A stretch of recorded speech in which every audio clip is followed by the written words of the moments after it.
Hi, Kelly Swanson here. Today, I want to talk about persuading stories versus entertaining stories.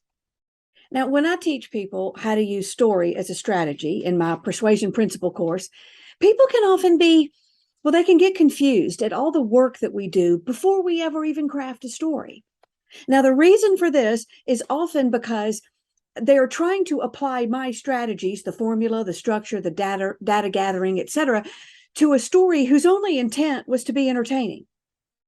So let me back up and clarify the difference. In my world, there are two types of stories: those that are used for strategic purposes to persuade, persuasion stories. And then there are those, okay, let me start over. This is all blah, start over. Okay. Hi, Kelly Swanson here.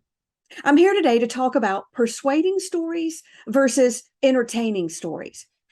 When I teach people how to use story as a strategy in my persuasion principle course, people can often get confused at all the work we do before we even craft a story. Now, the reason for this is often because they're trying to apply my strategies, the formula, the structure, the data gathering, etc., to a story whose only intent was to be entertaining. So let me back up and clarify the difference. In my world, there are two types of stories. There are those that are used for strategic purposes to persuade, persuasion stories. And then there are those that are purely used to entertain, inspire, make people laugh, entertainment stories. Now, in the business world, especially in the speaking business, there is room for both.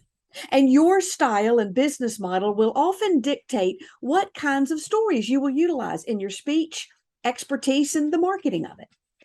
Now, in my theater show, many of my keynotes also, where they just want laughter, motivation, and a light, relevant message, I'm using stories that have that nice message and then have all the feels.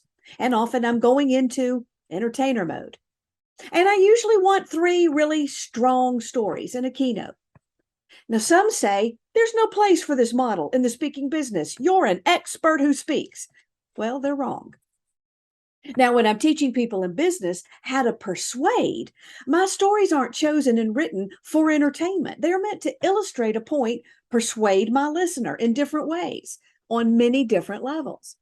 Here I am, the expert who speaks, and I need my stories to convince and to teach and to illustrate. I'm not looking for the sexiest stories here. I'm looking for stories that do what I need them to do.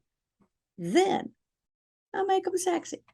So there are persuading stories and there are entertaining stories. However, there is a place where they meet in the middle. Entertaining stories can be richer and have more depth if you apply my formula to them.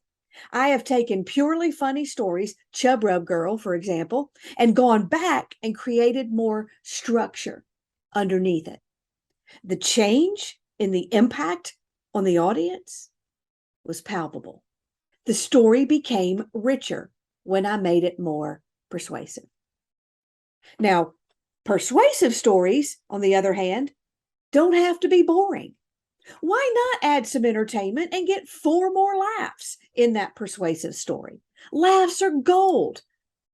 Our clients don't just pay us for the expertise, they pay us for the experience that we bring when we deliver it.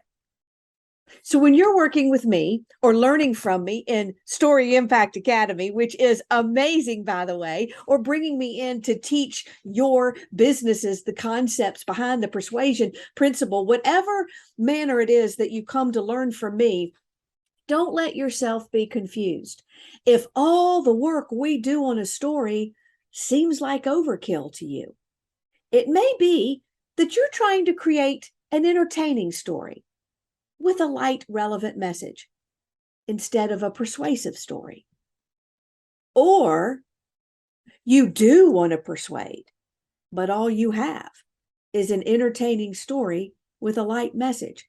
And it's time to get some solid structure underneath it so that your story will do what you need it to do. That's what we're all about at Story Impact Academy, helping you master the moments that matter and become the best influencer that you can be. All right, that's your tip for the day. Happy writing. Bye, y'all.